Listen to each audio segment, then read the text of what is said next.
Ini adalah kisah nyata saya di bulan Ramadan tahun 2008. Kami berada di Palembang bersama mitra saya, seorang pengusaha hiburan, Helmi Yahya. Kami sedang melakukan perjalanan untuk bertemu dengan maestro pujaan kami untuk sebuah pekerjaan idealis, membuat film berbasis lagu-lagu beliau. Kami akan bertemu dengan pencipta lagu anak legendaris, A.T. Mahmud. Dalam perjalanan di kendaraan terdengar bunyi telepon yang langsung diangkat oleh Mas Helmi dengan speaker mode-nya dia on-kan. Bos, kita belum dapat talent nih buat acara naik haji gratis. Suara di seberang telepon terdengar galau. Kok bisa? Mas Helmi berkata dengan nada tinggi. Sudah 3 hari syuting kok nggak ketemu? Lanjut Mas Helmi berkata. Setelah itu dia mendengarkan argumen dari timnya yang panjang. Wajahnya memerah, bibirnya merapat, dan jari tangannya diletakkan di dekat bibirnya. Itu kebiasaan dia kalau panik. Untung lagi di Palembang. Saya nggak tahu kalau ada anak Triwarsana di sini. Kita ke tempat syuting dulu yuk. Demikian sebuah kata terucap dari mulutnya, dan setelah itu dia diam. Setiba di lokasi, yaitu sebuah rumah yang disewa sebagai tempat menyembunyikan hidden kamera yang dipakai untuk merekam dan menguji kelayakan seorang talent untuk berangkat dihajikan gratis sesuai dengan tema acara tersebut.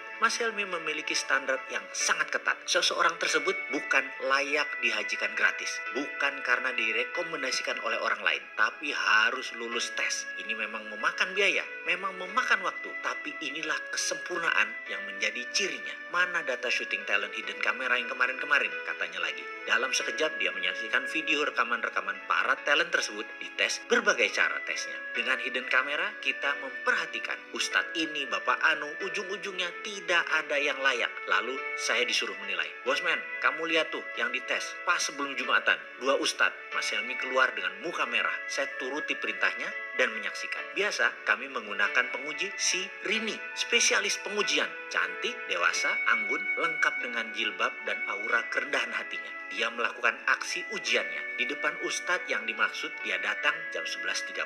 Lalu berkata, saya ada masalah dengan perkawinan, saya ada masalah dengan suami saya. Dan seterusnya dia bercerita sangat meyakinkan. Sang Ustadz talent tadi yang sedang diuji mulai berdalih, mulai mewejang dan menyaksikan adegan tersebut, maka saya tahu sekali mimik wajah dan gerak mata seseorang yang dalam tanda petik berminat. Darah saya langsung naik. Kok begini sini Ustadz? Ini orang terpandang di daerahnya yang direkomendasikan banyak orang. Menggeser duduknya dekat-dekat si Rini. Hidden kamera menangkap seluruh adegan dengan jelas. Dan yang mengherankan, dia abaikan sholat Jumat. Hilang rasa hormat dalam hati ini. Dasar buaya, saya berkata dalam hati. Di video satunya, setali 3 uang. Sama saja. Malah Rini pakai dipegang-pegang lagi pundaknya. Setiap beberapa kalimat dia menyentuh bagian tubuh Rini di tangan, seperti menepis kotoran dari jilbab Rini. Dan padahal nggak ada apa-apa. Darah emosi saya naik memuncak. Gile nih, sama aja, dasar bandot semuanya. Saya mendadak sangat marah. Sebagai pria, tahu banget niat laki-laki macam itu. Emosi saya naik. Saya keluar ruangan, Mas Helmi nafasnya turun naik dengan cepat. Gila nih, besok naik tayang jam 4 sore, belum ada talent. Di mana Rini? Lagi ada talent pak, deket sini pak. Demikian seorang staf Triwarsana menjawab. Nih, lagi kita tes, live tuh di ruang belakang. Bergegas kami melihat seluruh kru berharap-harap cemas. Mukanya semua tegang. Jauh nggak dari sini? Saya bertanya. Enggak mas, paling 500 meter. Jawaban kameramen Triwarsana. Siapa dia? Saya tanya. Dia guru bahasa Indonesia. Kalau sore ngajar ngaji. Demikian komentar staf Triwarsana. Dalam monitor terlihat seorang bapak sedang duduk kelelahan. Dia habis ngajar ngaji. Di masjid masuklah Rini. Dengan gayanya yang meyakinkan dia berkata, Pak, saya ada anak usia 8 tahun, kelas 2 SD. Saya sudah tidak kuat merawatnya. Dipotongnya kalimat tadi ditambah dengan emosi. Nakal banget pak dia. Saya mau buang aja. Saya mau kasih bapak aja. Saya udah gak tahan ngurus anak itu. Si Rini menyelesaikan kalimat dengan muka memerah dan membetulkan jilbab sehingga lekuk tubuhnya sengaja yang berbentuk seksi tersebut terlihat. Sang bapak membuang muka. Kemudian dia menundukkan sambil menjawab, aku terima. Maksud bapak? Kata si Rini lagi. Ya, sini anak itu, aku rawat dia. Ini pasti kehendak Allah. Aku ikhlas. Dia menjawab sambil menundukkan wajahnya. Muka Rini terlihat gugup. Boleh saya serahkan ke bapak anak ini hari ini? Rumah kami jauh pak, di 7 Ulu. Rini menambahkan bobot ceritanya. Sang bapak memiringkan pantatnya, dirogoh sakunya. Ada uang ribuan berlembar-lembar, kira-kira 15 lembar. Dia berkata, uangku hanya segini. Diberikan ke Rini semuanya. Kamu ambil angkot, bawa anak itu kemari, tuturnya dengan santun.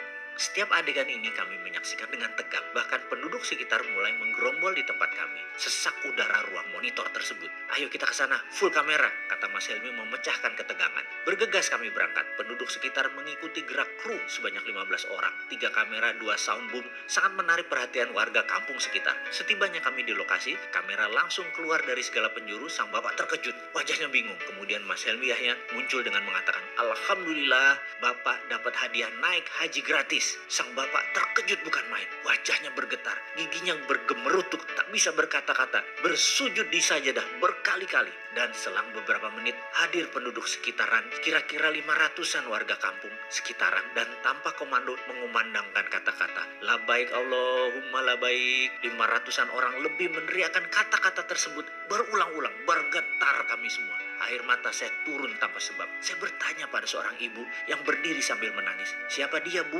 Tanya saya. Oh, dia Pak Rahmat. Dia guru bahasa Indonesia di SD sini. Setiap bulan dia memberikan setengah dari gajinya untuk membayar anak-anak dengan permen, dengan apapun supaya mereka mau mengaji. Jawab sang ibu sambil menggendong anaknya yang sudah agak besar. Setengah, saya terperanjat. Iya, lanjut ibu tadi. Dan itu dia sudah lakukan 25 tahun kira-kira. Saya adalah muridnya pertama-tama. Karena sangat miskin kami tak sanggup belajar. Tapi dia membimbing kami. Sekarang pun anakku belajar ngaji sama Pak Rahmat. Dan masih diberi bonus hadiah supaya rajin mengaji. Saya tersentak. Saya menyaksikan seorang bapak. Ia lagi dipakaikan kain ihram. Dikumandangkan talbiyah labaik Allahumma labaik oleh separuh kampung, warga kampung yang ternyata mencintai dia. Diarak beramai-ramai dari masjid ke rumahnya, tepat di kediamannya yang hanya berjarak 200 meter dari masjid, untuk dipamitkan dan untuk memohon izin kepada sang istri. Setiba di rumah yang masih beralas tanah, sepasang suami istri renta berpelukan. Saya masih mendengar sang bapak berkata,